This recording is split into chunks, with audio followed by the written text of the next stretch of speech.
Bonjour à tous, j'ai été invitée aujourd'hui par Pascal dans sa cave pour vous présenter un retour d'Emmaüs spécial livre de jeunesse.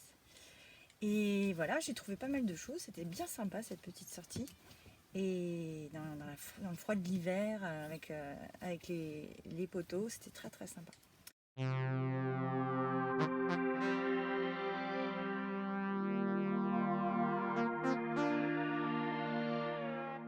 J'ai surtout déniché des livres des éditions l'école des loisirs ou chez Maximax.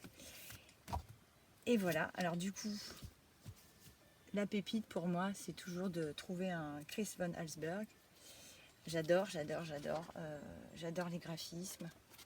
Je vous en montre quelques-uns. C'est l'auteur de Jumanji. Et c'est toujours complètement surréaliste. Et c'est bien sympa. Là, c'est l'histoire d'un chien avec son maître.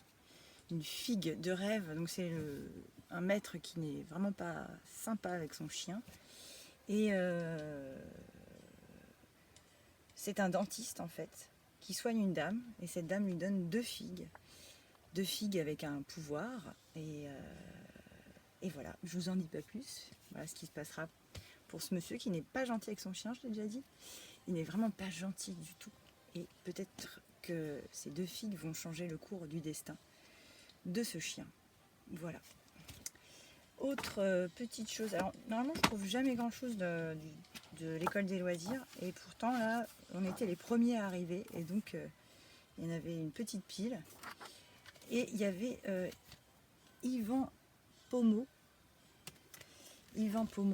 Et comme dirait Pascal, avec sa ligne claire.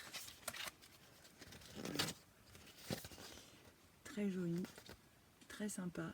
Yvan Pomeau, c'est Lila, c'est Chatterton, et c'est Castou aussi. Je ne savais pas, je ne connais pas du tout ce livre, je ne l'ai pas encore lu. Et généralement, c'est sous forme de bande dessinée, c'est une narration sous forme de bande dessinée. Puis là, il y a un peu des deux.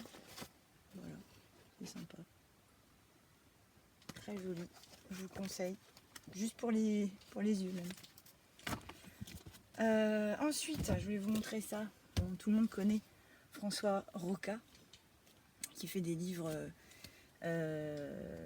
avec des dessins dedans assez colossaux. Enfin, je sais pas, moi je trouve que c'est des personnages à chaque fois colossaux.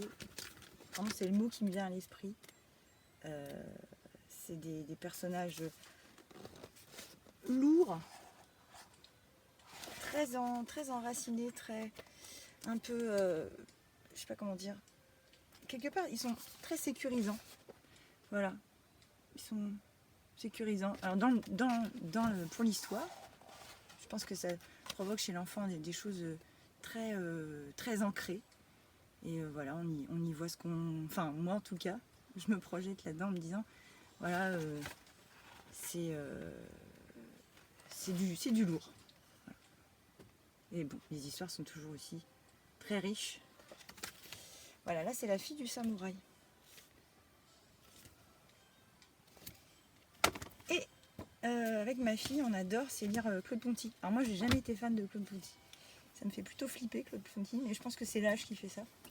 On y voit plein de choses, on décrypte plein de trucs, on analyse plein de névroses, et on se dit waouh, le monsieur il va pas bien. Mais enfin, c'est vrai que le monsieur il a pas eu une enfance facile. Et vous irez voir l'histoire de Claude Ponty. J'avais écouté un podcast sur lui. Très enfance très difficile. Et écoutez, ça a peut-être sa catharsis, c'est-à-dire que là il a dans ses ouvrages,